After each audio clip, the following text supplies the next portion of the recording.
Welcome to Stanford Medcast, the podcast from Stanford CME that brings you the latest insights from the world's leading physicians and scientists. If you're joining us for the first time, be sure to subscribe on Apple Podcasts, Amazon Music, Spotify, or YouTube to stay updated with our newest episodes. I am your host, Dr. Ruth Adewuya. Joining me today is Dr. Lisa Patel. Dr. Lisa Patel is a clinical associate professor in pediatrics at Stanford University, where she practices as a pediatric hospitalist. She also serves as the executive director for the Medical Society Consortium on Climate Health, focusing on the critical intersection between children's health and environmental issues. Drawing on her extensive experience in government, community organizations, and nonprofits, Dr. Patel has passionately advocated for prioritizing children's health in national policy discussions. She earned her undergraduate degree in biological sciences from Stanford University, a master's in environmental sciences from the Yale School of Environment, and a medical degree from Johns Hopkins University before completing her residency in pediatrics at UCSF. Through her leadership and advocacy, Dr. Patel is dedicated to ensuring that the healthcare community recognizes and responds to the growing health challenges posed by climate change. Dr. Patel, thank you so much for chatting with me today on the podcast. Thank you so much for having me. I always like to start the podcast by learning a little bit more about our guests and what brings them to where they are right now. Can you share a little bit about your journey and what inspired you to connect pediatrics with climate health advocacy? A longer journey than a lot of health professionals that are doing this work. I was actually an undergraduate at Stanford.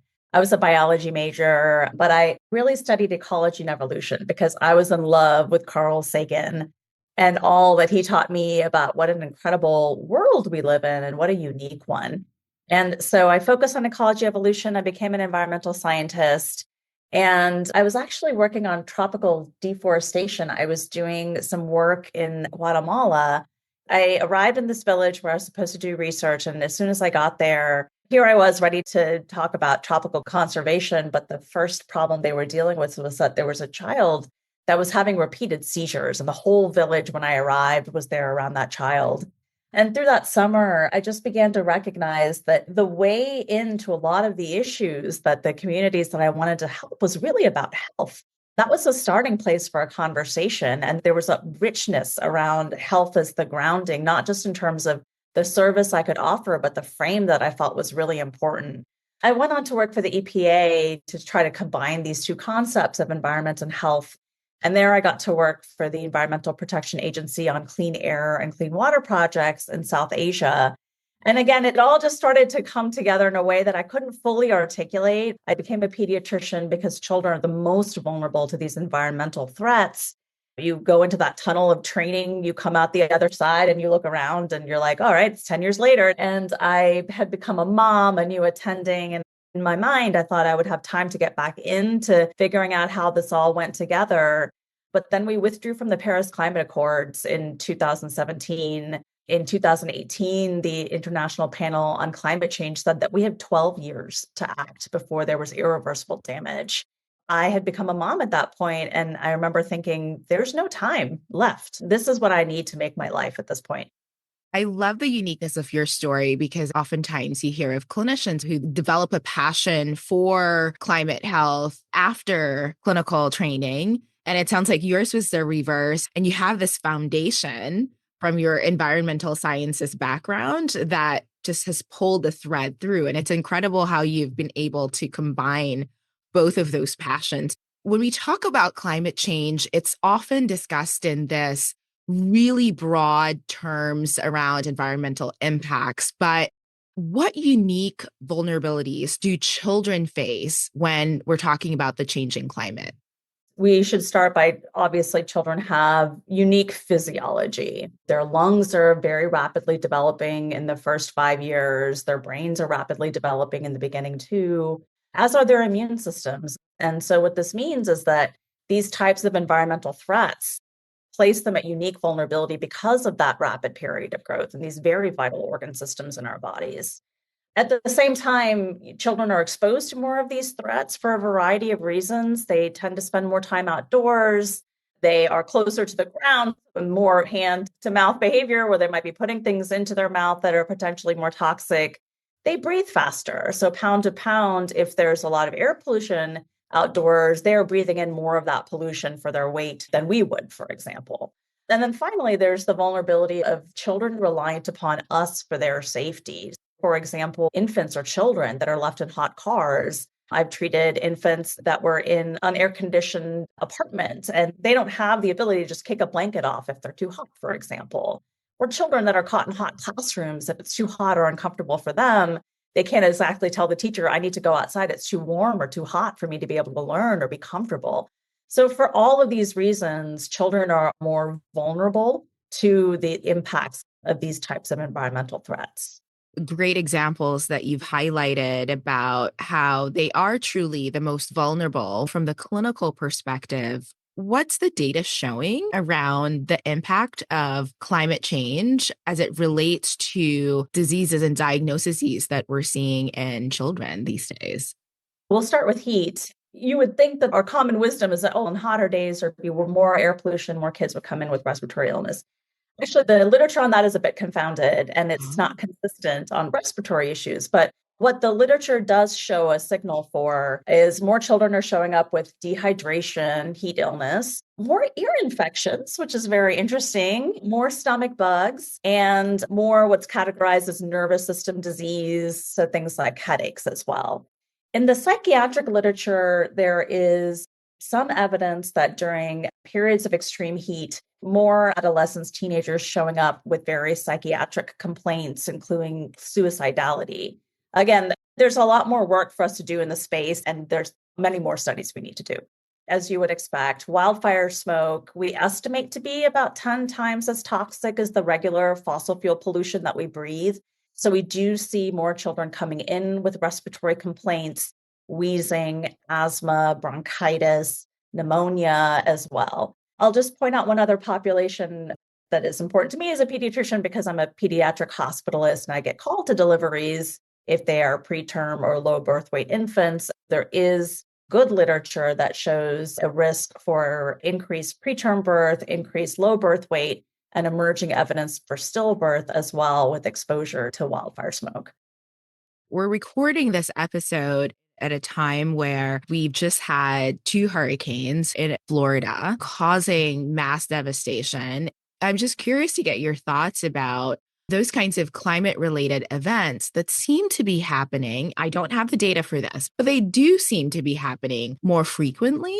The severity seems to be a little different. We don't have evidence that show we will see increased number of storms, but there is very good evidence that the severity of storms is worsening due to climate change. That is why we are witnessing what we call rapid intensification of these storms, and these storms that are enormous. Milton went from a 2 to a 5 because the hurricane experienced record warm waters in the Gulf Coast from global heating, from the burning of fossil fuels that is essentially giving the earth a fever. We have good evidence for rapid intensification. The air will hold on to more moisture and dump a lot more rain in these scenarios. And that's why we're seeing flooding and huge amounts of precipitation in places. And the other thing, we're seeing sea level rise because ice is melting. When these storms come in, there's more water in the bowl. You see these storm surges that we haven't seen in the past either. So those we actually have good evidence for. I can imagine that the severity of these things mean that it's also longer time for these communities to recover, which sometimes means a longer time for access to healthcare and all of the different things, which could mean a worsening of symptoms for children and for families. Just another example of how these things are all interconnected. You are the executive director of the Medical Society Consortium on Climate and Health. What policy changes do you believe are critical for protecting children's health in the face of climate change? A social and structural determinants of health frame is so important. Climate change, we have to look upstream. For example, I've treated a number of children who have come in, babies that have come in with dehydration. I treated an outdoor worker that was working in 108-degree heat and ended up with rhabdomyolysis and a tripled creatinine. And just like any of our other issues, we can deal with it one-on-one in our patient and our clinic and hospital encounters, or we have to look upstream to why these things are happening if we're really trying to protect health. If we look upstream, it is our dependence on fossil fuels that has been facilitated by a fossil fuel industry that has kept us dependent. And the actions they have taken mimic what tobacco companies have done, what the sugar industry has done. There is a playbook that these industries have utilized to distort science, to deceive the public, and to ensure that policies are in place that keep their profits going over our health. So, a lot of our work at the consortium is to really point people's attention towards those upstream factors of not only our dependence on fossil fuel, but also what the fossil fuel industry is doing specifically in communities of color and communities experiencing poverty. Because where those sites of fossil fuel extraction are, it is not accidental. It tends to happen more often in communities of color and communities experiencing poverty. And so I'll give you an example. Liquefied natural gas, there were a lot of projects being proposed for it along the Gulf Coast in communities that are already being ravaged by climate change, in communities that are already poor and disproportionately minoritized communities. And the Biden administration attempted to put a pause on those projects. The other thing we're starting to name is the commercial determinants of health. We tried to do work around farm policy. So the Farm Bill comes up for a vote every 5 years. And the Farm Bill is basically an entire piece of legislation that is hugely influenced by agribusiness, huge industrial farms, huge industrial practices that degrade the land, result in lots of pesticide use, abuse of animals at the expense of creating systems of food that are sustainable, that are local, that are healthier, both for our bodies and for the planet. And so this model replicates itself over and over again in different ways that are profoundly important to the practice of medicine. A lot of what you talked about very much resonates with someone who's in your role. You're leading this consortium. You've made it your life's work. But a lot of clinicians may not have that same foundational knowledge, that background. What can they do to play a role in this? I have configured my entire life around climate change for a few reasons. Not only do I see it as the greatest threat to my children's health and all children born today, actually, so do a number of other major medical associations, including the World Health Organization. Multiple major medical journals as well have called climate change the greatest threat to public health in the 21st century. What I tell folks is that climate change is a health threat multiplier, and climate change affects everything every one of us does in some way, shape, or form. No, you don't need to drop your whole career and do all climate change. However, we will not solve this crisis unless everybody attaches a climate lens to what they do. You can reach out to me and I'll help you brainstorm. And I can promise you there is a climate lens to the work you do. Whether you're a researcher and there are ways to decrease the amount of waste that you're generating in your lab. I know there's a Sustainable Labs initiative that a few folks that I work with are working in, for example. If you work on gun violence, we have more guns in this country than we have people. We have good evidence to show that on hotter days, there are more episodes of violence. And in a country that has this many guns, should concern all of us. If you're working on food insecurity, we understand that climate change is going to change the availability of crops. So we're already seeing it this year, actually, because of changing precipitation patterns and drought. If you work on housing insecurity, there were some horrific stories that came out of Phoenix of populations that were unhoused there. And the thermal burns, the chronic medical conditions that got exacerbated because they didn't have a safe place to be. So climate change interacts with all of the various social determinants. It interacts with lots of different clinical manifestations, whether we're talking about diabetes, stroke, heart disease. The burning of fossil fuels, fossil fuel pollution has been listed as a top 3 cause of dementia. Top 3 cause of dementia. Up until now, I feel that environmental issues have been placed to the side when it is actually quite foundational to pretty much every aspect of our health. I would put the charge on the listener to say, what are you missing in your work right now? How can you strengthen your work and do a better job in what you do in protecting the planet and protecting and forwarding the health of your patients by integrating an environmental or climate change lens? I really like that idea of a climate change lens and looking at everything and all of our work through that. I'd like to dig a little deeper into that and ask you to expound for us what that would look like, a community pediatrician who is running their clinic and is super busy. I want to lift up the work of my colleague, Dr. Becca Phillips-Born, who works at an FQHC, and she actually put together this guide. It's about how to take a social determinants of health screen and integrate a climate lens into your questions. So when you're talking about food, for example, switching out meat once a week to a plant-based option, because it's both better for your personal health and it's better for planetary health. When you're talking about physical activity, you're biking or walking or running, and talking about at the same time that if we use our cars less, that's actually great in terms of air pollution and decreasing our carbon footprint. Talking to your family about if they're experiencing any housing insecurity or inability to pay their energy bills, making sure they're connected to services like LIHEAP that help weatherize their homes, both so that they're safer from air pollution if it's outdoors and to decrease their energy bills and their use of energy. So there are ways to not add on another question, but infuse the questions we're already asking with a climate lens so that we're not just adding more and more on top. The other thing we're trying to do in pediatrics, and we'd love to see happen in other specialties, we have been trying, we will continue to try to integrate a nugget of climate counseling into each of those visits. Because there's no patient that's coming to us that's saying, I want to talk to you about climate change. Again, this gets back to climate change should be infused in everything we do in the ways that it makes sense. And so what we're trying to do is put in little nuggets into each one of those visits to build the capacity and the understanding of both the provider and the caretakers that we're counseling on how climate change is interfacing with their children's health. That's how I think that needs to be done as we're thinking about these kinds of well child visits. In an acute setting, I work as a hospitalist. Every one of my patients that's coming in with wheezing or with an asthma attack, I talk to all of them about how to read an air quality index. I live in Northern California. Wildfires are now more or less a yearly and a year-round occurrence.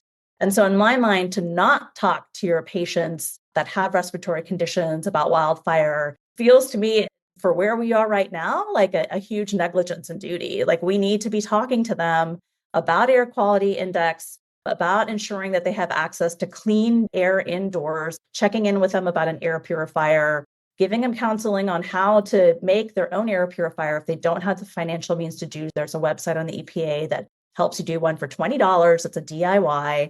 And then talking to them about if they have to be outside, making sure they're wearing a KN95 or an N95, depending on how bad that air quality is.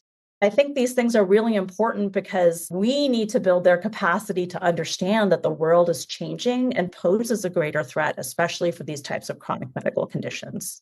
Thank you so much for this. I think breaking it down into some really specific ways that clinicians can incorporate it as opposed to it being additive to their workload is really important. This framework requires them knowing about all of these things that you rattled off. Oh, ask about housing security and purifier here and all of that. I would love for you to maybe call out some of the resources that are available. Is there one place as a starting point that they can go to? We're working on it. There are a ton of resources. The CDC has some new resources that are wonderful. They have something called the chilled mnemonic for providers to use to be counseling their patients about extreme heat, for example. Harvard Sea Change has worked with AmeriCares to create a whole toolkit. Now, this is geared towards federally qualified health center patients, and these are peer-reviewed to talk to your patients that have chronic kidney disease or your patients that have diabetes about how to take care during periods of extreme heat and wildfires. There are a ton of resources as well through the Global Consortium on Climate and Health Education out of Columbia. They have created the Climate Health Resources Education Hub, these peer-reviewed slides across different organ systems that lecturers can use to just slot into their lectures so that even if this is not something that you yourself feel expert in, here are the slides, here's the literature, and read up on it. Because as you've pointed out, and certainly was the case for me, we did not get any of this education in our medical training. This is changing in medical school thanks to the efforts of Medical Students for a Sustainable Future and the Planetary Health Report Card. There are more and more medical schools that are starting to integrate this training. into it. But while we do that, there's a lot of gaps to build, a lot of capacity to build in the gaps.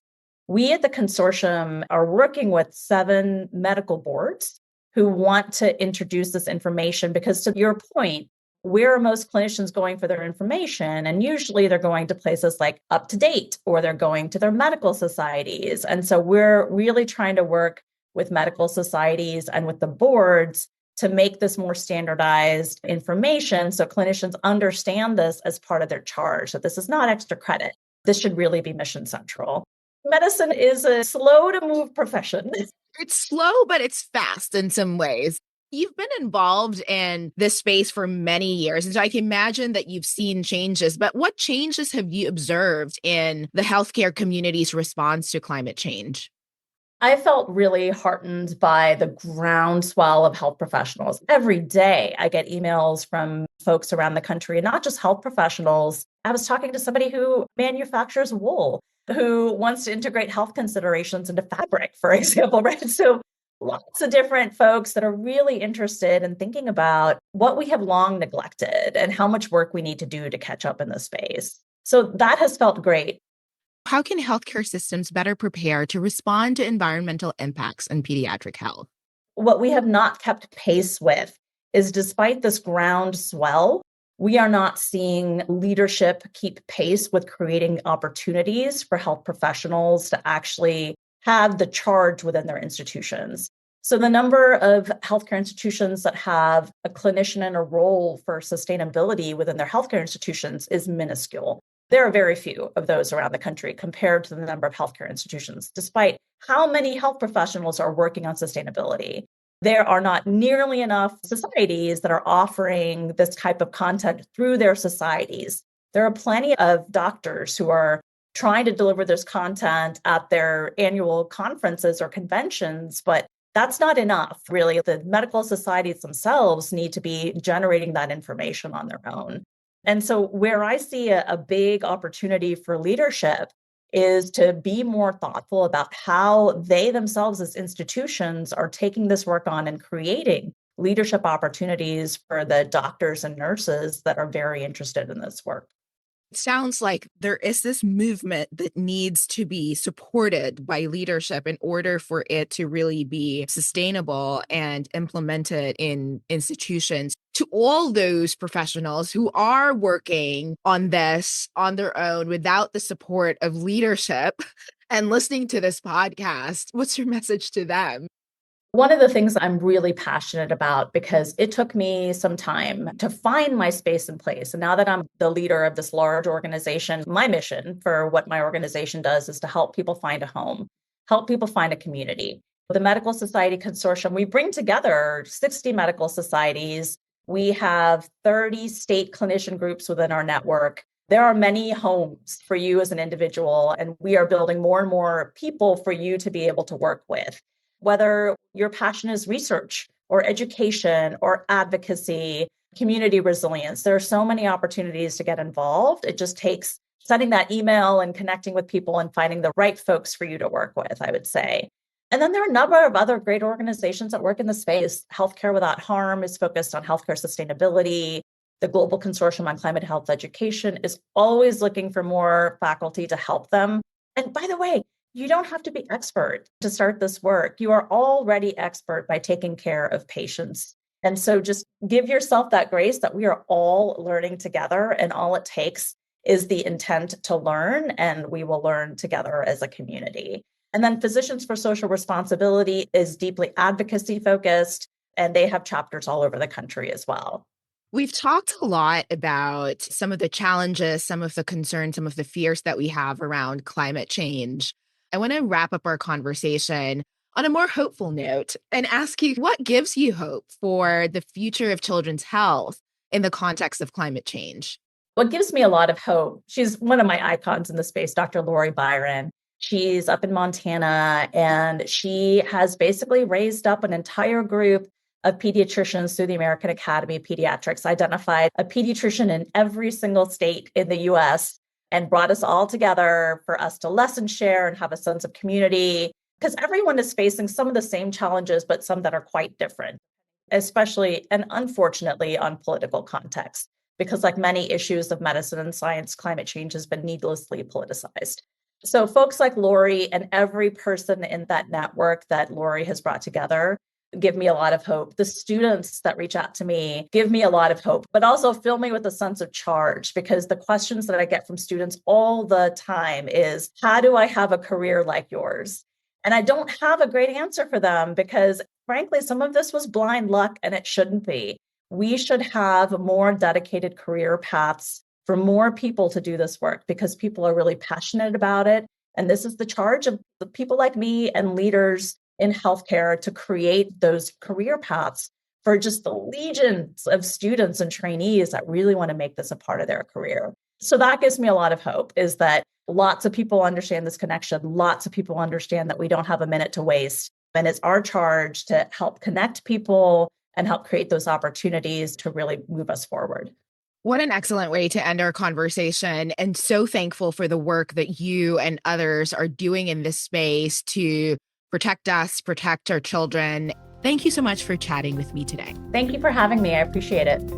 This episode was brought to you by Stanford CME. To claim CME for listening to this episode, click on the Claim CME link below or visit medcast.stanford.edu. Check back for new episodes by subscribing to Stanford Medcast wherever you listen to podcasts.